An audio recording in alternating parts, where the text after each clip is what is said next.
I'm not gay. I'm sorry?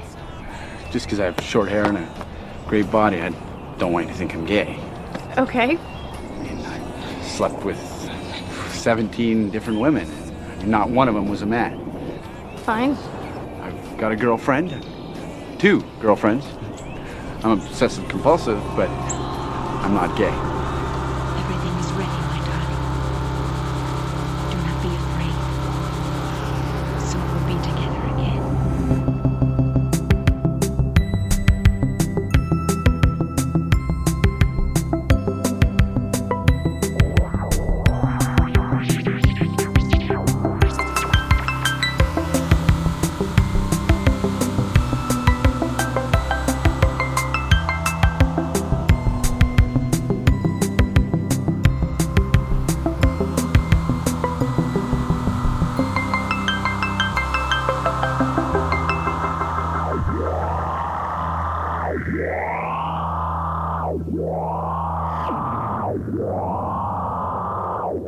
This sandwich tastes as dry as hell.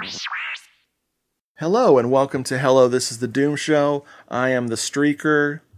Folks, I'm joined by the Shrieker. Hi, Richard. Do you believe that fear is the place you go to learn? I believe...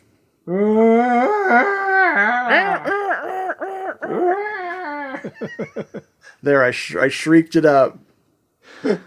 And why would you be shrieking? What are we talking about today, Richard? Well, first of all, I'm Richard. This is Jeffrey. Hi. And it is Shrieker time. We're talking about Shrieker from, I swear, I kept writing down 1990 because of Tubi. That is not correct. It is 1998. Could it be 1988, 1990, 1998, 2008? It could be any year. Who could say? It could be 2038. It is absolutely filmed in 1997, according to the never incorrect IMDb, which is always wonderful to know that they are absolutely accurate. Listen, shrieking is timeless. Groaning, pig sounds, timeless. This, of course, is from David DeCoteau. What is your feeling about people pronouncing it David DeCoteau? Well, I don't do Dakota. I do David DeCoteau. DeCoteau. DeCoteau. Okay. DeCoteau. I'm Mr. David Two. DeCoteau. I don't know. I feel like they're all correct. Especially when you get into his names, because this was directed by someone totally different. Yeah, this is Victoria Sloan. That is such an awesome name, dude.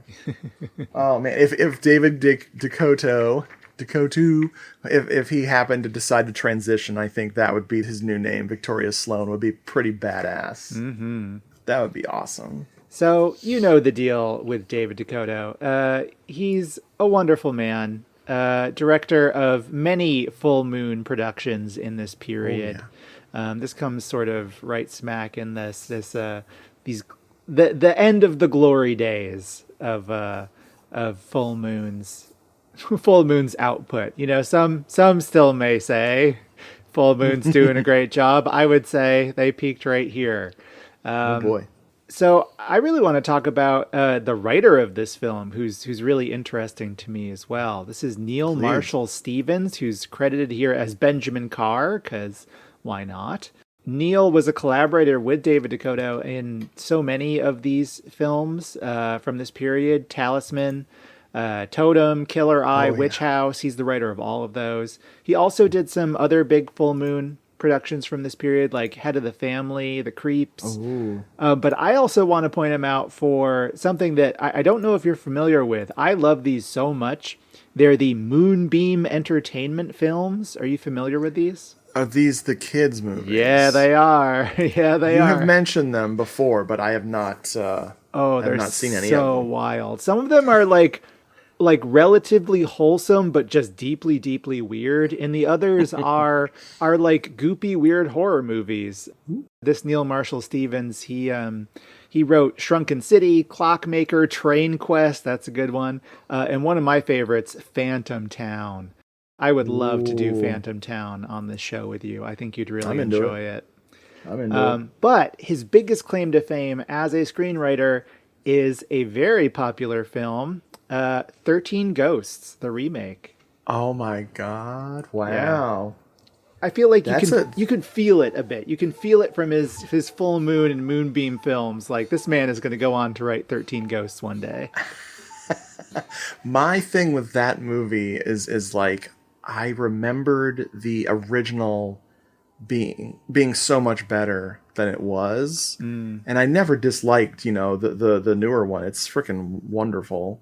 But like, I was like, oh man, I want to revisit the original, and I'm watching the original like, oh, okay, this is a thing that happened.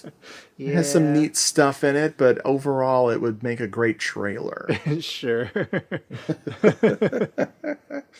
Oh, which reminds me, here is the trailer for Shriekfest. In this place, there is a secret. The hell is that? 6 have come here to stay. Hospital? It's been empty for something like 50 years. 1 has found the key.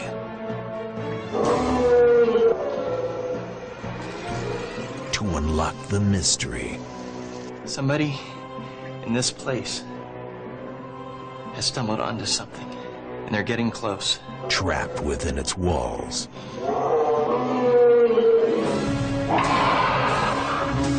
50 years ago, something happened here. 7 people were killed by something. Now, the others must find a way out. It's not the same lock. Somebody replaced it. Before they become its next victim.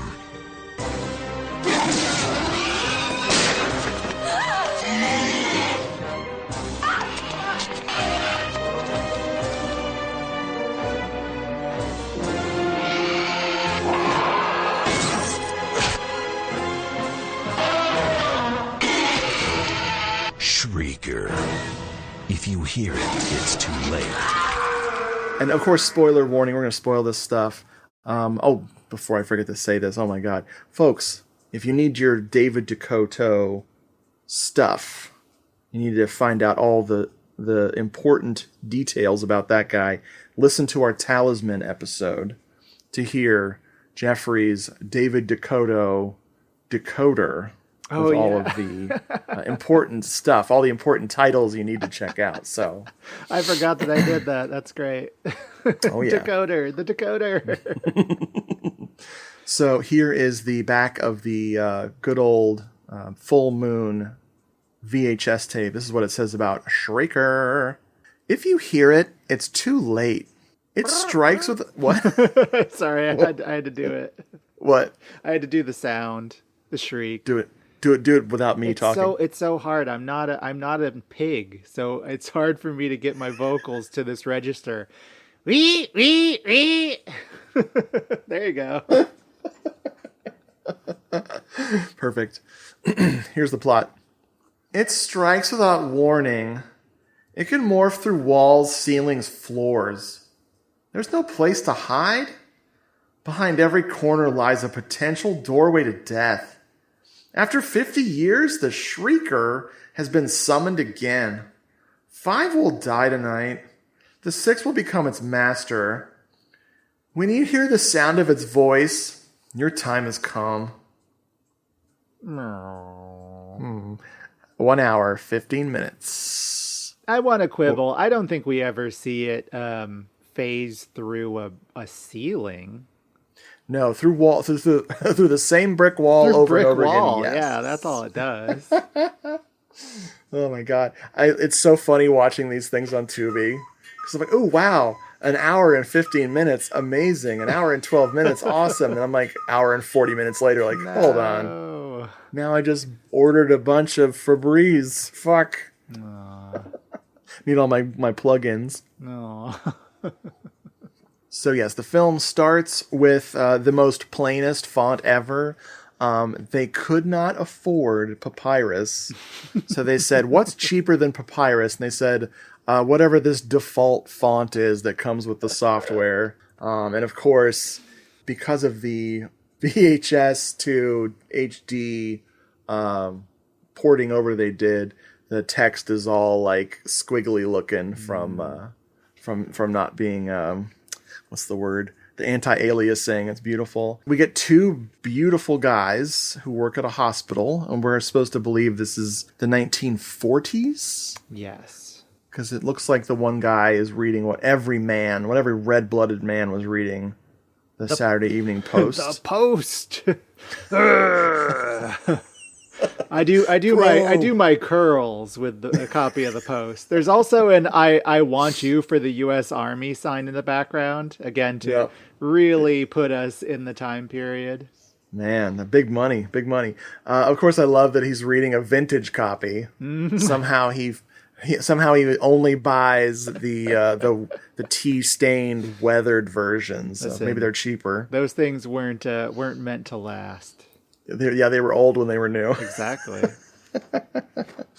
So yes, there's the strange sound coming from outside. There's some figure in the foggy alley, and the one guy goes to check it out, and the other guy's like, "I better go check the second floor," because that's where all the patients are in this hospital. I can't help but I love how cute these guys are. David DeCoteau, he loved his cute hunky guys. Sure did. Still does. Yep, still. Good bless him. God bless him. So something in the alley attacks hunky brunette number 1. And then hunky brunette number 2 just sort of stands around watching, not real concerned about his pal. And then he gets gotten too. Listen, you gotta let nature take its course. We see the Shrieker's MO, which is scratching people's faces. I kept in my notes describing it as Shrieker's giving them a facial. He's like peeling back skin layers so you're nice and fresh. Yeah. Sure, that's a very extreme exfoliation. Absolutely. The music kicks in, perfect 90s MIDI garbage where they're trying to make all the instruments sound oh so real. See, it sounds like a whole orchestra.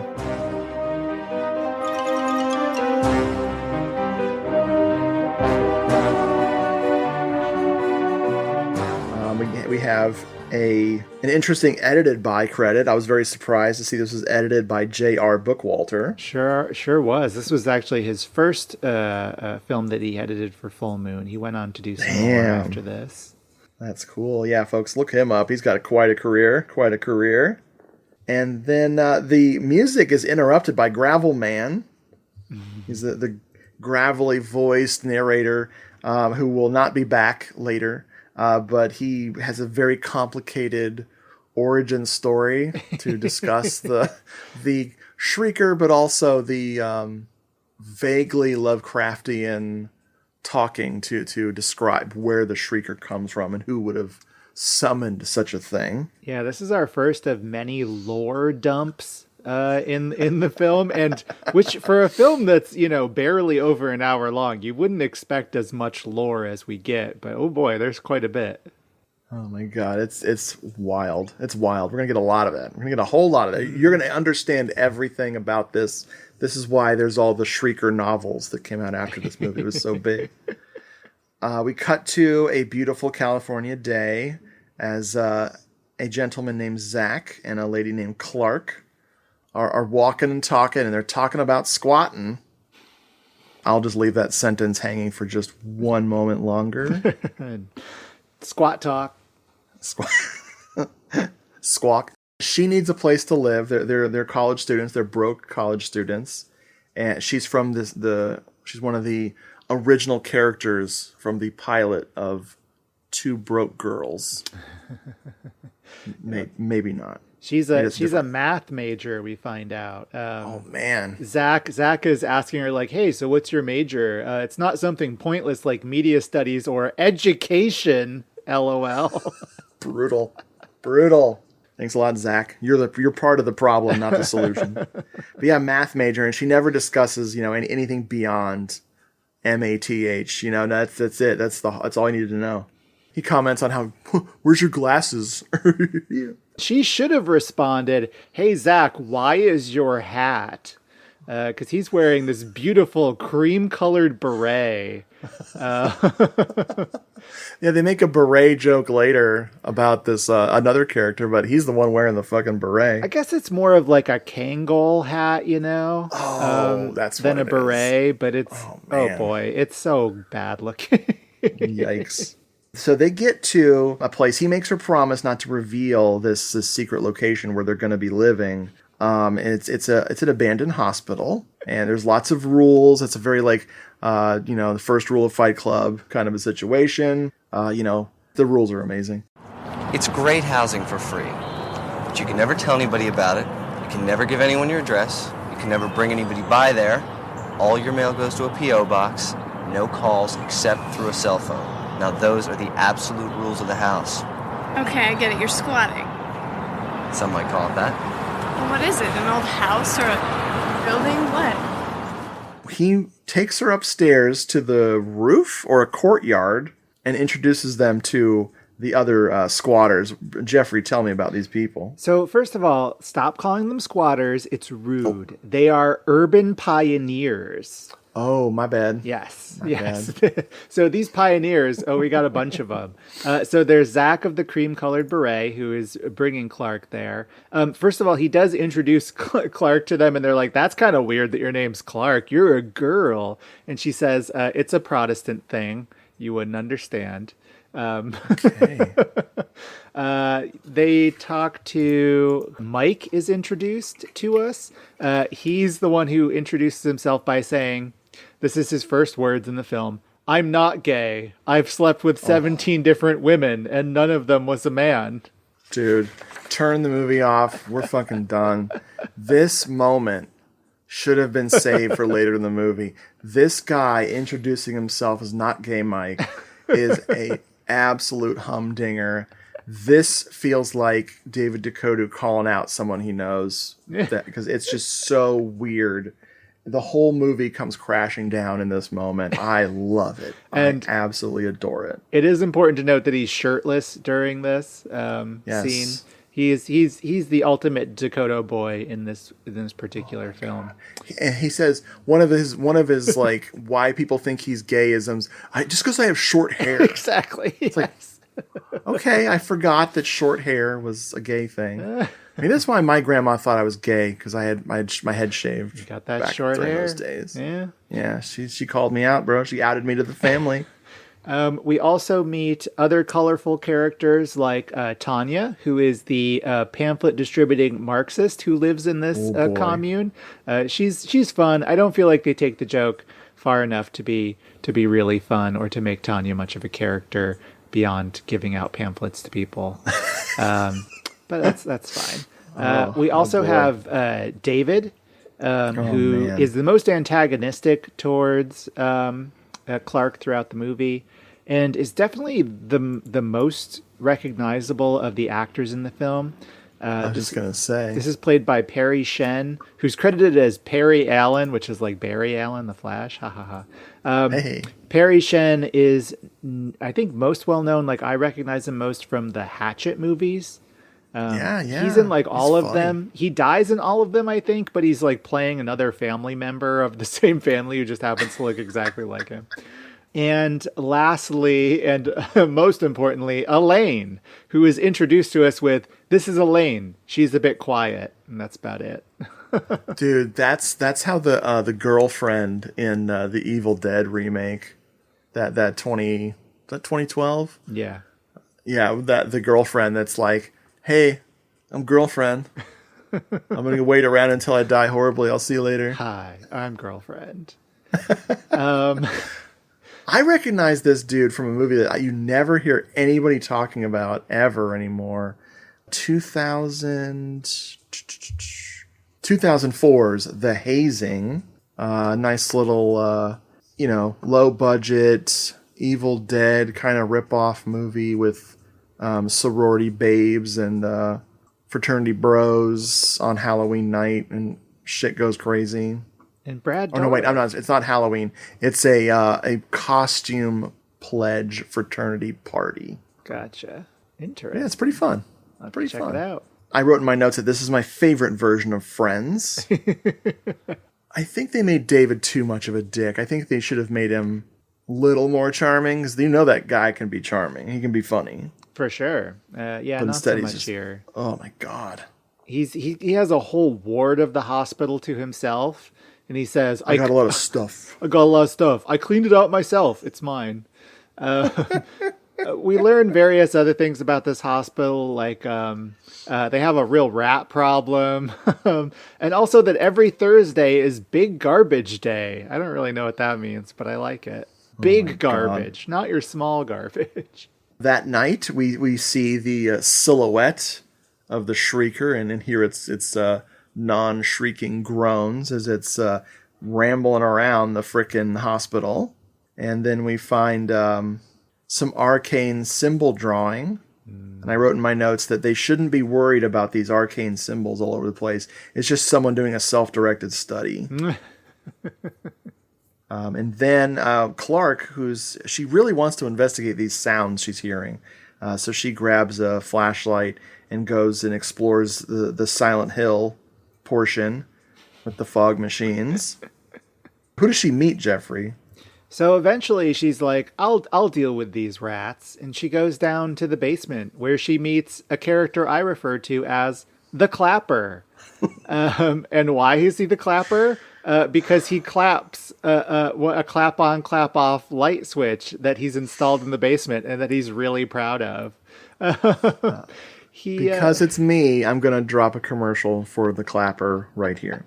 Clap on, clap off, clap on, clap off, the Clapper. Let you turn things on or off from anywhere in the room. Just plug in the Clapper and a television, lamp, stereo, almost anything you want to clap on and off. Clap on, clap off, clap on, clap off, the Clapper. The Clapper is now available at all Hills department stores, Phase Drugs, and Wegman food pharmacies. I don't know why we don't. I mean, we still have clapping technology. I feel like it should have progressed and every home should have it. Anyway, this basement has it, and Robert installed it. This is a guy who's been living in the basement without anyone's knowledge the entire time that, this motley crew of friends have been there. He says that whenever people come down, which is not very often, he hides. And Clark is like, wow, this is so weird. Why do you do this? And he has this great line where he says, my motives are varied and often obscure.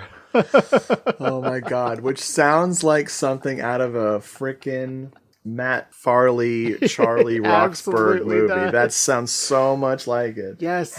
Shout out to Matt Farley and company. And his flat delivery is also very Moturn. He has lots of other great lines. I just wrote them all down. The aforementioned fear is the place where you go to learn about yourself, which I guess he learned from his father or grandfather. Oh, Lord. He says, I do go out, which I didn't know that. It seemed like you didn't. She also didn't ask, which makes it sound even more suspicious. Yes. No, you don't. He describes himself as a collector of facts, and then immediately after that says, well, facts are overrated, of course. Well, he'd be having a great time now. I love when she asks him about rainfall. Like, if you're not sure about a guy, if you're curious about him, and maybe he's a little sketchy, just ask him what the frickin' the rainfall, the yearly rainfall in Bolivia is, or whatever. Listen, I know you've been off the market for a while, Richard, but that's how the kids flirt these days in 1998, year of our Lord. Oh, okay. I thought they were dating on their Vine accounts. Yes, that very much existing website. Yeah.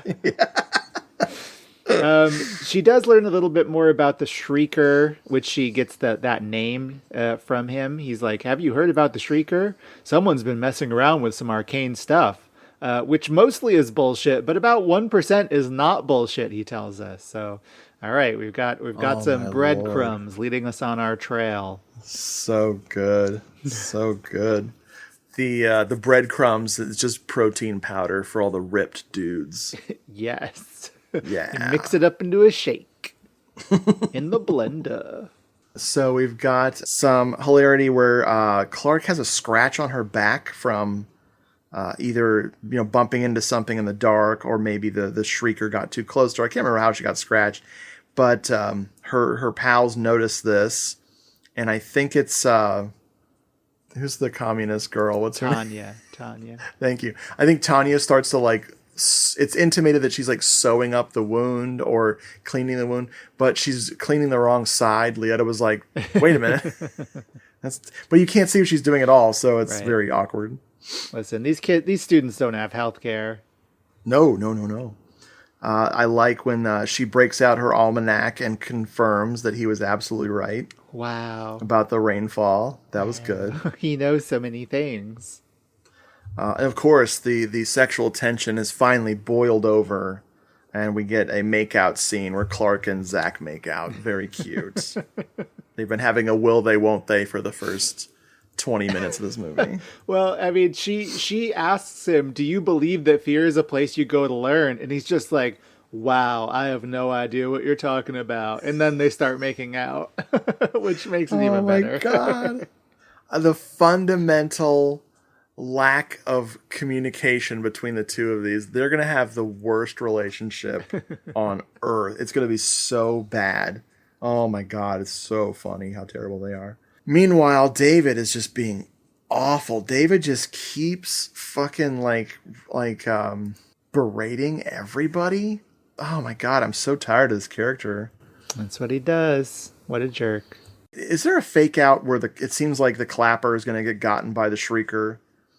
Do we have a fake out, or is that when he attacks Mike? I get confused. There's a fake out much later. Oh, okay. Where we think he's dead, but he's not. Gotcha. Okay. Why don't you tell us about when... Yeah. Let me make sure I'm not skipping anything. I do have something amazing in my notes where I fell asleep. I wrote in my notes, the squat Manates debate, Marino no OG staringly. Do you know what that was? What was that? Squat mates debate. I don't know what they debate, though. Dude, I have no idea. But this is when, after Mike is killed, what happens to Mike? Oh, well, I've got some research first. Please, go for it. Because one of my favorite things in movies of this period is when we do some dial-up research. Oh, that's right. I didn't write any of this down. Thank you. So some of those breadcrumbs about the Shrieker and the murders that have possibly happened in this location lead Clark to do some library research on her dial-up computer. We hear the modem churning. She goes on the Westbrook University library website, and she does a very precise search. She's learned how to use her Boolean operators. And she's also doing phrase searching. Very impressive. I wish I could teach my students how to do these things. I mean, I do, but they don't do it. But she does, and she finds a lot of good results. She learns that from several different articles, shriek killings go unsolved. The attacker is described as an inhumane horror, a shrieking maniac. The Shrieker attacks. And then, amazingly, after she reads through these headlines, and she makes some very concerned faces, there are some arcade game sound effects as a bunch of arcane symbols on her screen start mashing up. It is totally unclear what is happening here. Eventually, in a later scene, she says that it's multi-dimensional typography, and then a character cuts her off I don't want to learn anything more about this. Now, video game folks out there, maybe you know these sounds, but it's the doodle-ladder. Is that Frogger? Or something like that? Oh my God, it was so weird to hear that. Is that Pac-Man? Yeah. Very Pac-Man-like. Oh, it's beautiful. Oh my God. That's a great scene. Great computer scene in film. That's computers. So Mike gets gotten in the alley. Yes. So it's not long after this that we start getting into the Shrieker carnage, which is, It is what it is. It's usually somebody just kind of wandering around in the alley. The Shrieker phases out from the brick wall, makes the pig sounds. This is my favorite Shrieker kill scene because it's kind of the longest, and it also has like the Shrieker's game bag of tricks fully displayed. So for instance, the Shrieker doesn't like to be directly seen by you, so he's always right behind you. And if you whirl really fast to try to catch him, he will just move really quickly to stay behind you. And Mike is doing this while bug-eyed and smacking gum the whole time.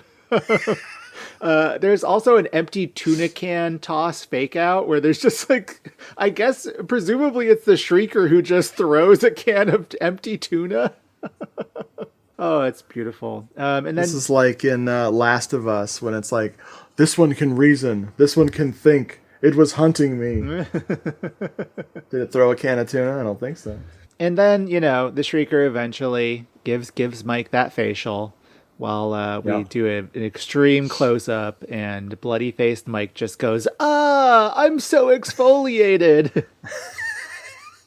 Thank you, Shrieker. What does the Shrieker look like to you? Oh, boy. Okay, so the Shrieker is a beautiful, beautiful man. So apparently, this is a bit of trivia. There was, according to IMDb, quote, another company was set to do the effects on this movie, but backed out on short notice. And that is the vibe that the Shrieker gives off. It seems like it was cobbled together quite quickly. It looks like a sort of like...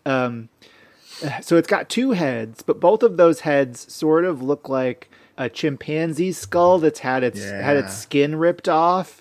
It's got this shock of like Albert Einstein hair on the top, and it's just sort of dressed in rags.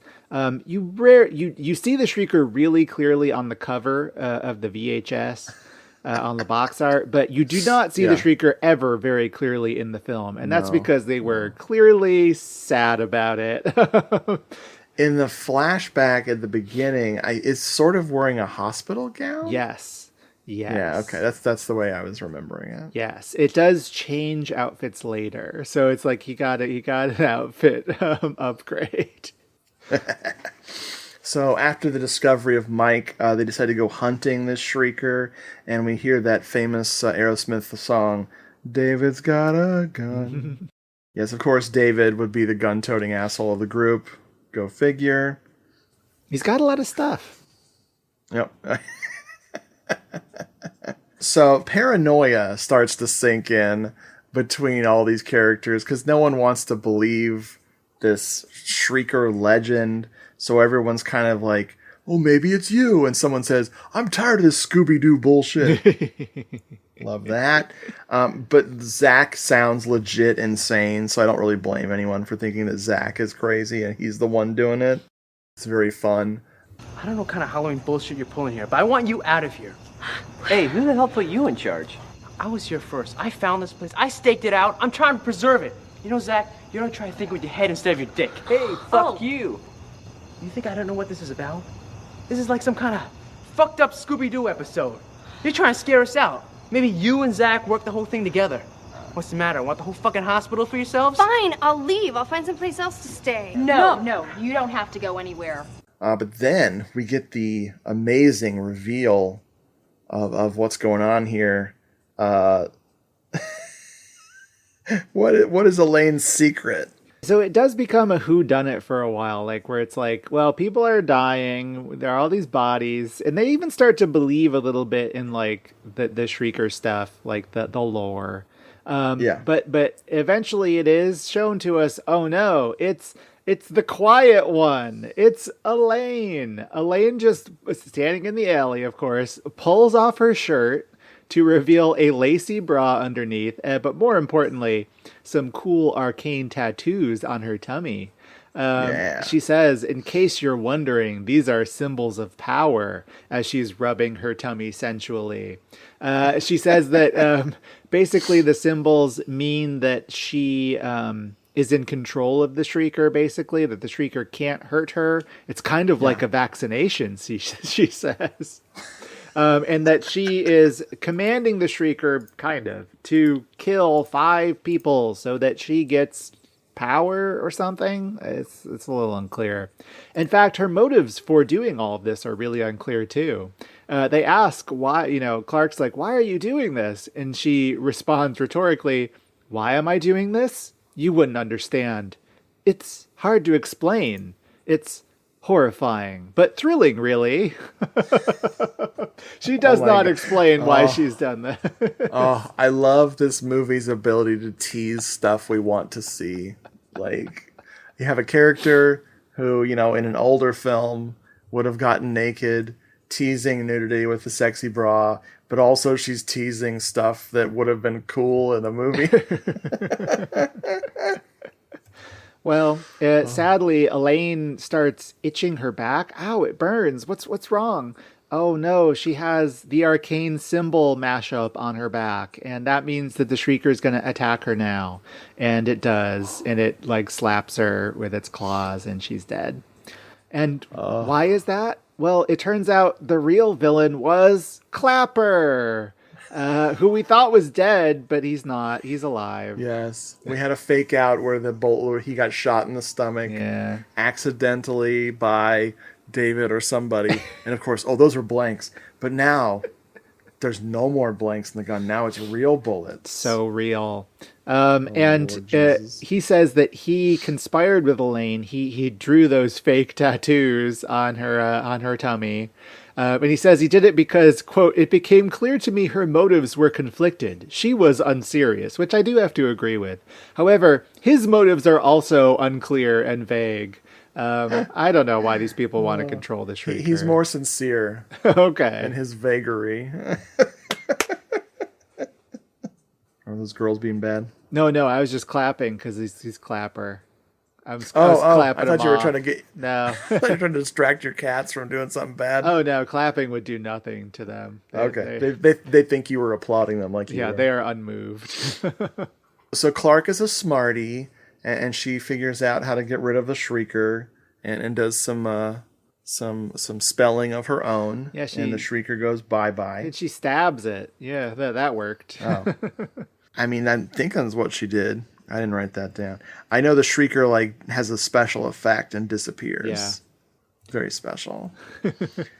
So now that the place is filled with the dead bodies of their friends, Zach and Clark, who are only remaining non-Shriekers, decide to go sleep in the park. Let's go sleep in the park. Whereas I would stay in the abandoned hospital because now it's safe. True, but there are some dead bodies in there. You got a couple days. Before the rats eat them, yeah. Exactly. And that is it. That's the Shrieker. The extended meet cute of Zach and Clark continue. Yeah, the 1 hour and 7 minute meet cute. Yep. I did look up Clark's name. It just means clerk or cleric in Protestant denominations. There you go. Yeah, that's my trivia. Let's hear your trivia. So, okay, I gave you a few little bits and bobs. The most fascinating thing to me, and this is mind-blowing, and it's not something you would know by watching it in its currently available version, which is on VHS. This movie was filmed in scope, 235. Can you believe that?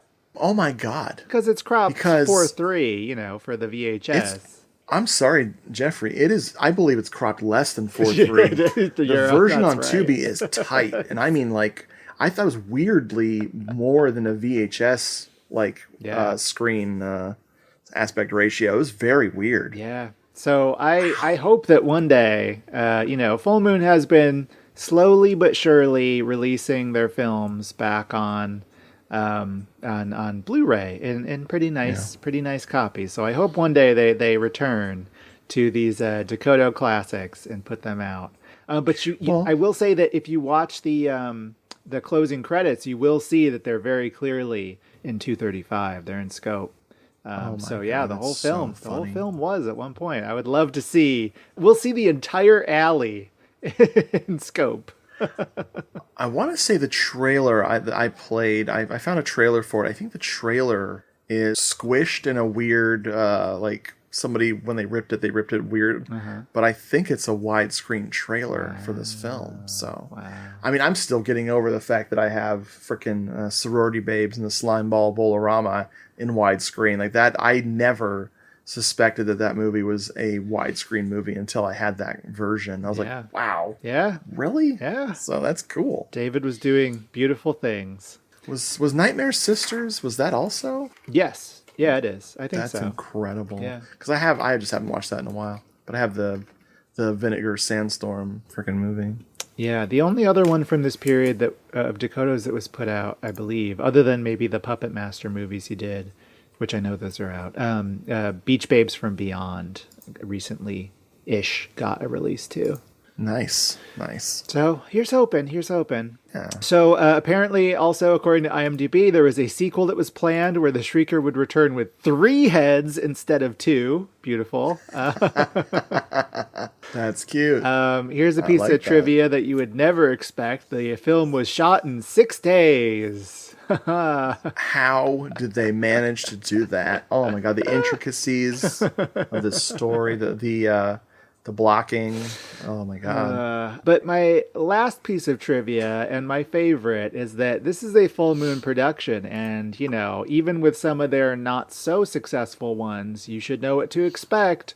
There are 3 Shrieker action figures that are available in the Full Moon's Legends of Horror series. Oh, that's cool. You can find them on Very eBay. cool. They are inexpensive. But yeah, there's one of the they're basically it's the same figure, but there's variants. So there's one with his his hospital gown outfit. There's one with like the tattered outfit, different colored hair. So yeah, pick up all 3 Shrieker action figures today. Man, I'll pre-order them. You know, I don't have to pre-order them. I can just order them, but I'll pre-order. So Jeffrey, how do you feel about the Shriekinator? Well, you know, what can you say? I'll use the lines of dialogue from the film to sum up how I feel about Shrieker. One line of dialogue is, quote, like some fucked up Scooby-Doo episode. And the second line of dialogue, and my final words on this film, are, there is wisdom to be found here. Dark wisdom. Richard, how do you feel about Shrieker? I didn't love this. Yeah, it was a little... I think one of my things is David DeCoteau, and I'll reference another film I just watched recently that did not help me get in the mood for this, is doing the plot with some pretty young people, go to a samey location and kill, 75 minutes. I like the more dynamic stuff. That's why I like Sorority Babes and Slimeball Bolorama, is you've got the imp as a character, and you've got the that guy who's always played janitors or like drunks playing a drunk janitor. Mm-hmm. So yeah, you're in this same location, but you've got like other stuff to kind of distract it. This needed a Crazy Ralph type of character, and I just got so tired watching this. And the movie I blame for me not being in the mood for this was we recently revisited Hide and Go Shriek, which is it feels like the most David DeCoteau movie that he didn't make, except for the female nudity and not enough shirtless guys in it. In this movie's defense versus Hide and Go Shriek, there's a point in Hide and Go Shriek where they've been running around with the lights off in the department store so long that when they finally turn the lights on at the end of the movie, when the cops show up, my eyes almost started watering with happiness. My eyes were so tired of staring at that fucking shitty looking movie. But anyway, I like the clunkiness. I love the lore, obviously. The lack of shrieking was funny to me. Now, you haven't seen any of DeCoteau's 1313 films yet, have you? No. Okay. So until you've seen one of those, I don't think you can fully appreciate the dynamism of Shrieker. Because that takes people wandering around in a single location to depths you didn't know were possible. Although I have seen one of his later ones. I've seen Prison of the Dead. Okay. Sure. which Prison of the Dead. So this has a 3.9 on IMDb, and I'm not a big IMDb person, but alarm bells kind of start going off under 3, and Prison of the Dead has 2.8, so stick with Shrieker. But yeah, I was like, hey, let's check in on David DeCoteau, in the early 2000s. I went, oh, geez. Oh, boy. I love every period. I even just, was sort of throwing some shade on the 1313 movies, but I love them. I own all of them that are available on DVD. Although we did lose the thread at one point. We've been talking about the famous director, Victoria Sloan. Oh, that's true. So I don't know why we're talking about this David guy. Yeah, who's that?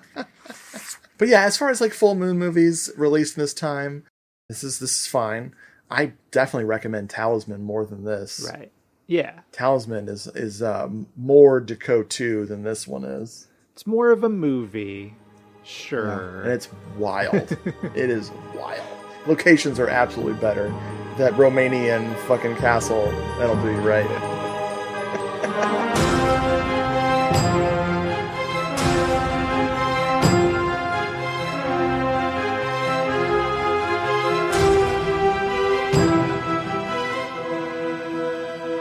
Well, Jeffrey, before I let you escape the second floor of this hospital, on the show we talk about our recently seen and loved movie.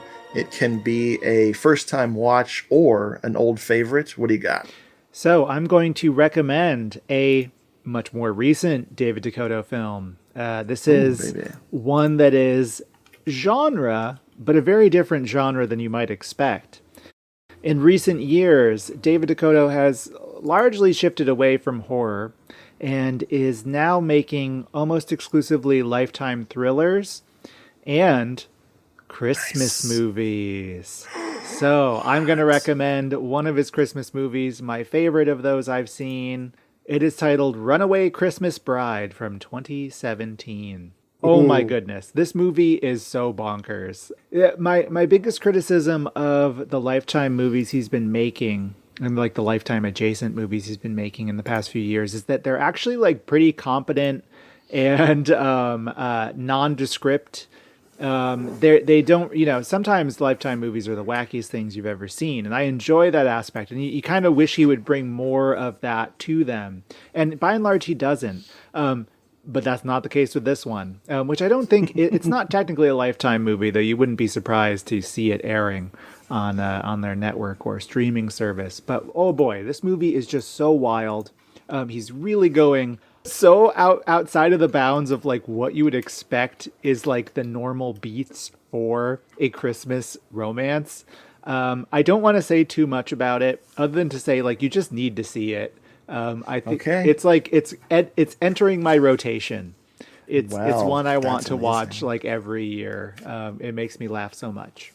Check it out. Well, we will add it to our list for this year. Absolutely. Maybe we'll do it in July. There you go. Do our Christmas in July. That's perfect because it's not very Christmassy as is typical. That's so bad. I love it. It's like they forgot the rules.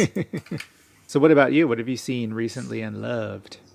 So I watched a 2024 horror movie that had been on my radar for quite a while, called Oddity, from director Damian McCarthy.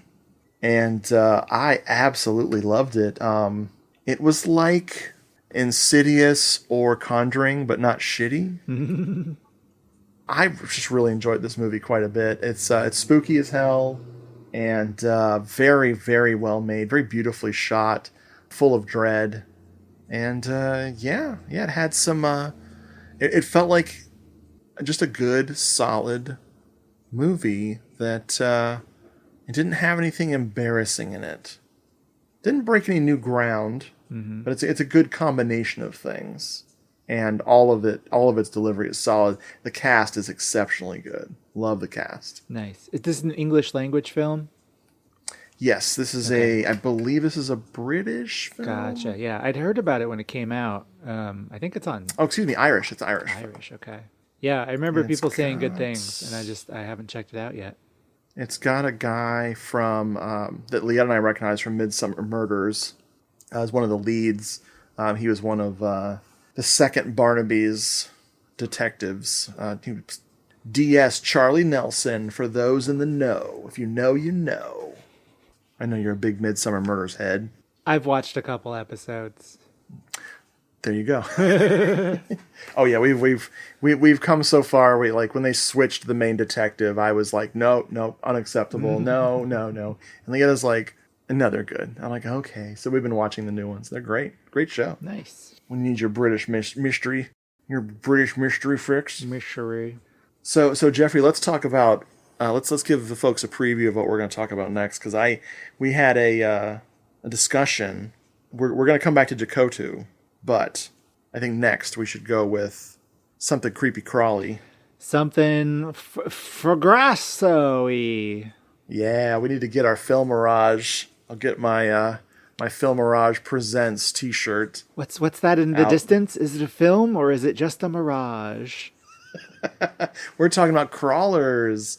Is that also called Contamination Point 7? Correct. Is that the... Yeah, that's the alternate title Yes. there. It has some wonderful stuff. I'm very excited to revisit that and talk about it with you. And hey, seriously, the best thing about Shrieker is talking about it with you, bud. Woohoo! So folks, if you're on the fence about watching Shrieker, just remember, if you watch it, you get to talk to Jeffrey about it. Yeah, you can just... Well, no, you can't. Don't do that. 1-800-SHRIEK-ME. 1-800-PIG-SQUEAL. Ooh. All right, folks, take care and stay off that second floor. Bye-bye.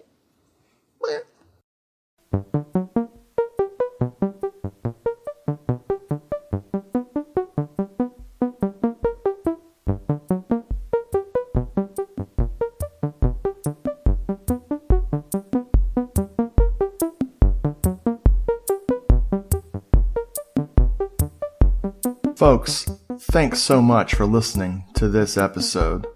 If you'd like to write into the show, send an email to doomedmoviethon@gmail.com or hit us up at doomedmoviethon on Instagram or at doomedmoviethon on Twitter or at doomedmoviethon at Discord, or go to Hello This Is the Doomed Show on Facebook and message us there.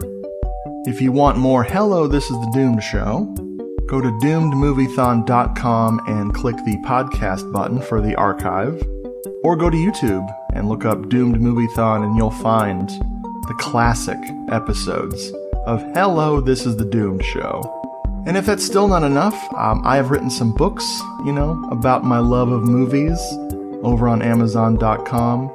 Just look up Richard Glenn Schmidt and you'll find Giallo Meltdown, a Moviethon Diary, Giallo Meltdown 2, Cinema Somnambulist, or Doomed Moviethon, the book.